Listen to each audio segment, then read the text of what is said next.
কেমন লাগছে আমার কাছ থেকে সোয়েটার শিখে? সোয়েটার বানানো ভালোই লাগছে। কোথায় মেয়ে মায়ের কাছ থেকে মেয়েরা শিখবে, তুমি আমার কাছ থেকে শিখছো। আমার এখনো ব্রেনটা কাজ করে না, তুই বুঝিয়ে দিলি আর ভালো করে বুঝতে পারলাম। আগের বারে বলেছিলাম দিদার কাছ থেকে শিখে নিতে। দিদা হয়তো বুঝাতেই পারছে না, দিদারও বয়স হয়ে গেছে।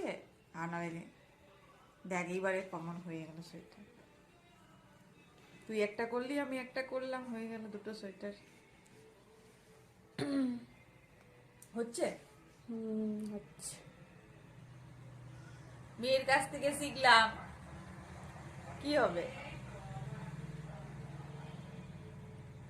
মেয়ের কত বুদ্ধি, সেলাই কোনোদিনও করেনি, সেলাই শিখে গেল।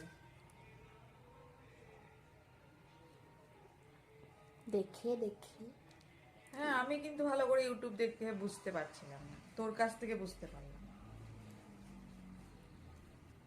এবার দিদাও বুঝতে পারবে, দিদাও ওদেরগুলো হয়তো দিদা আমাদের তোর কাছ থেকে বুঝে যাবে এবারে।